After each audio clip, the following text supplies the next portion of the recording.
Hello, c'est Mélanie et aujourd'hui je te propose de réaliser facilement une robe comme celle-ci pour les grandes occasions. Étape 1, le patron. Nous allons utiliser un top en jersey à manches courtes acheté dans le commerce pour tracer le patron. Pliez le top en deux en alignant les côtés et les lignes d'épaule. Il vous faut le plier sur le dos pour utiliser la ligne d'encolure la plus haute.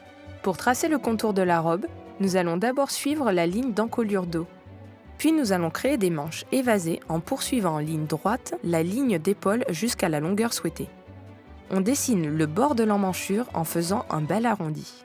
On revient sous l'emmanchure en dessinant un petit décoché. Définissez la longueur de robe souhaitée en suivant le côté du top. Pensez bien à intégrer la hauteur de l'ourlet à la longueur de la robe.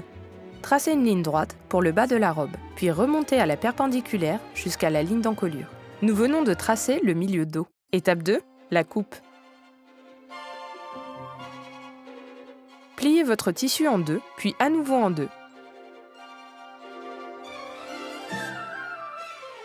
Placez votre patron sur la pliure et épinglez-le.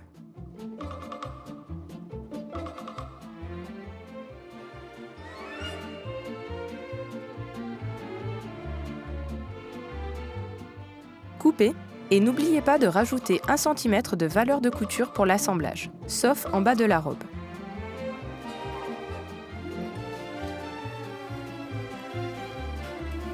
Nous avons 2 panneaux identiques.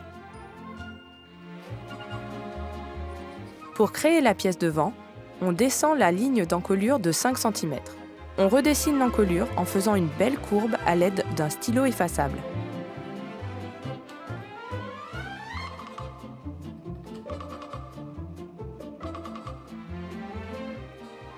Et voilà notre devant et notre dos. Étape 3, l'assemblage. Faites apparaître votre surjeteuse. Si vous n'en avez pas de panique, vous pouvez utiliser le point zigzag de votre machine. Positionnez vos pièces endroit contre endroit et épinglez-les.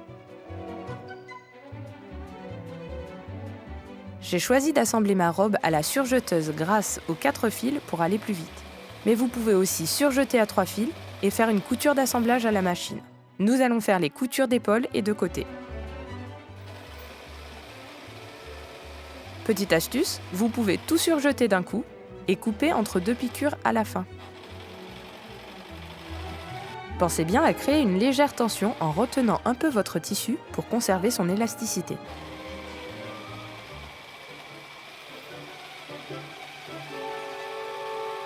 Étape 4, un peu de repassage. Couchez vos coutures vers le dos avec votre fer à repasser. Étape 5, les finitions. On passe à la machine et on va changer d'aiguille. On en prend une spéciale jersey.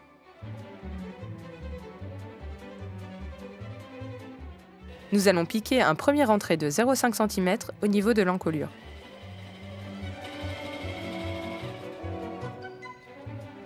Puis un deuxième. On peut aussi piquer en faisant directement un double rentrée. Faites pareil pour les manches et piquez l'ourlet.